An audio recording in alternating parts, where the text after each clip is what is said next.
Hello everyone, welcome to my channel. So guys, आज मैं आपको एमएससी सेकंड सेमेस्टर से स्पेक्ट्रोस्कोपी से हम टॉपिक लेंगे इंडेक्स सिस्टम ऑफ मिलर और मिलर इंडेक्स।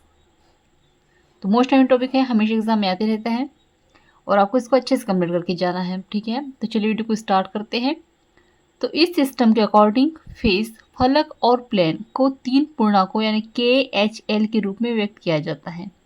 वेयर जहाँ पे HKL क्या है, एक्सिस, और XYZ के अनुदिश मिलर इंडेक्स है जो कि यूनिट सेल के इंटरसेंट एंड उस फेस के इंटरसेप्ट्स के रेटियो को व्यक्त करता है।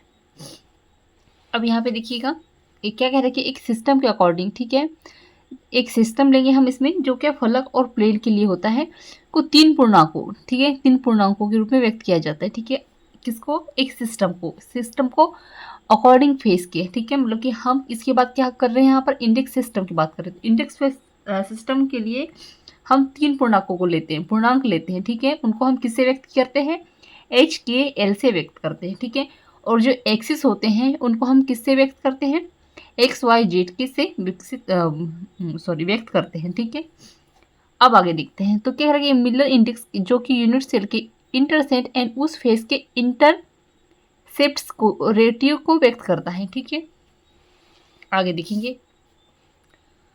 तो वेस इंडेक्सेस नॉन इंटरजर हमेशा जीरो से लेकर इंटरजर एंड पूर्णांक में होते हैं। मिलर इंडेक्स वाइसेस इंडिकेट का इन्वर्स होते हैं। यहाँ पे जो कह रहा है कि जो वेसेस इंडेक्सेस होते हैं वो नॉन इंटरगल हमेशा जीरो से लेकर इंटरजर पूर्णांक में होते हैं। ठीक है, कहाँ से लेकर जो ये जो वेस इंडेक्सेस होंगे वो नॉन इंटरजर हमेशा किससे होते हैं, जीरो से लेकर किसी पूर्णांक संख्या तक होते हैं। ठीक है, और जो मिलर इंडेक्सेस होते हैं वो वाई से इंडेक्स का इन्वर्स होते हैं। आगे देखते हैं, आगे हम डायग्राम से आपको अच्छा समझ में आ जाएगा। और तो आगे देखेंगे।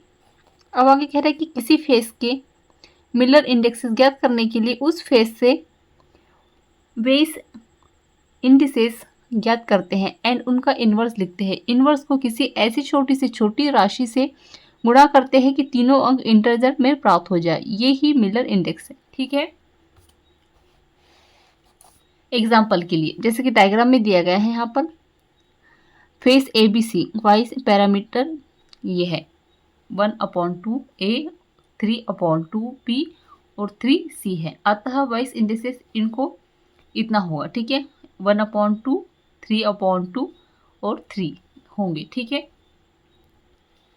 इस तरह से। ठीक है, मतलब इसमें क्या कह रहा है कि किसी फेस के मिलर इंडेक्स ज्ञात करने के लिए फेस के वाइस इंडेक्सेस ज्ञात करते हैं एंड इनका इन्वर्स लिखते हैं। ठीक है, और इन्वर्स को किसी ऐसी छोटी से छोटी संख्या, ठीक है, जैसे कि ये छोटी से छोटी संख्या है, से गुणा करते हैं। ठीक है, और तीनों अंक इंटरजर में प्राप्त हो जाए, यही मिलर इंडेक्सेस है। ठीक है, आगे देख लेते हैं।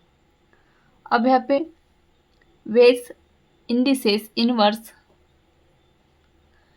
है 2/3, 1/3। इंटरजर बनाने के लिए उसे 3 से गुणा करने पर क्या होगा, यहाँ पर ये होगा। ठीक है, इस तरह से हो जाएगा।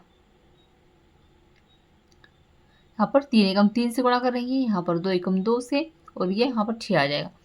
अतः फेस ABC के मिलर इंडेक्सेस हैं 6, 2 और 1 है। इसके फेस को 621 से इंडिकेट करते हैं तथा 621 पढ़ते हैं। ठीक है, क्या पढ़ते हैं यहाँ पर, 621 पढ़ते हैं। अब such that for a cubic crystal fit, अब यह डायग्राम हम आपको बाद में से बताते हैं, पहले आप ये थ्योरी देख लेते हैं। तो कोई फेस ABCD गुणित एक्सिस को यूनिट पर एन वाई व जेड एक्सिस को अनंत पर काटेगा, जिसकी वाइस इंडेक्स एक अनुपात यहाँ पे अनंत अनुपात अनंत होंगे एंड मिलर इंडिकेट 1/2, 1/अनंत और 1/अनंत, अर्थात इसको हम क्या मानेंगे, 0/0 मानेंगे। तो 1/0/0 होंगे। अतः यह फेस का 0 कहलाता है। यदि किसी फेस का इंटर नेगेटिव है, अर्थात एक्सिस को अपोजिट डायरेक्शन में काटेगा, तब इस मिलर इंडिकेट पर बार लगा देते हैं। किसी फेस 3 का y एक्सिस पर इंटरकेप्ट नेगेटिव है तो उसका इंडिकेट 3 होगा। ठीक है, जैसे कि यहाँ पर देखिएगा ये दिया गया है। तो इस तरह से ये डायग्राम आप बना सकते हैं। ठीक है, और इसमें जो थ्योरी हम जो पढ़ रहे हैं आप उसको इससे मिलाएंगे तो आपको अच्छे समझ में आ जाएगा। ठीक है, दो डायग्राम दिए गए हैं, 100 प्लेन और 110 प्लेन वाला। ठीक है,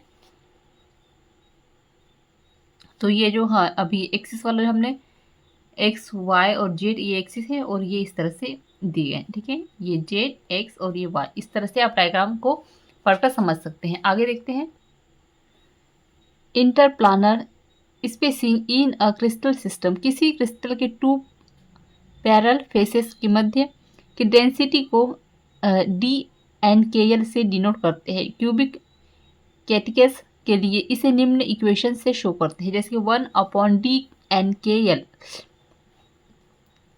स्क्वेयर बराबर h square upon a square, फिर k स्क्वेयर और l स्क्वेयर, यहाँ उसके k square upon b square और 1 स्क्वेयर सॉरी l है ये l स्क्वेयर और l square upon c square, इसको हमने दे दिया समीकरण नंबर 1। अब यहाँ पर ये स्मॉल है। ठीक है, तो एच के एल क्या है, Miller indicate of the planes है। ठीक है, अब ए बी सी क्या है, इसमें डायमेंशन ऑफ द सेल है।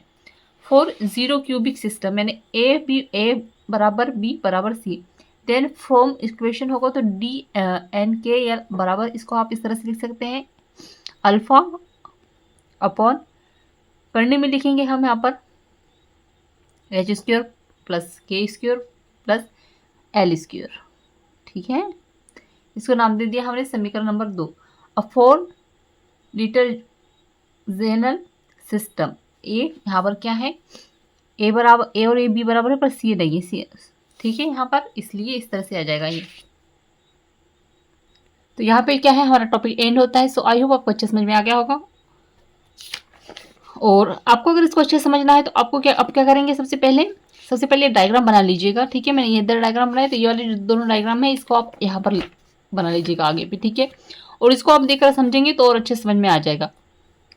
तो आई होप आपको नोट्स अच्छे समझ में आ गए होंगे। सो प्लीज़ चैनल को सब्सक्राइब कर दीजिएगा, बेल आइकन प्रेस कर दीजिएगा, कमेंट में ज़रूर बताइएगा आपको नोट्स कैसे लगे। और एमएससी केमिस्ट्री और सेमेस्टर के नोट्स परचेस करने के लिए आप मुझे व्हाट्सएप पे मैसेज कर सकते हैं, डिस्क्रिप्शन पे व्हाट्सएप नंबर शेयर कर दूँगी। Thank you.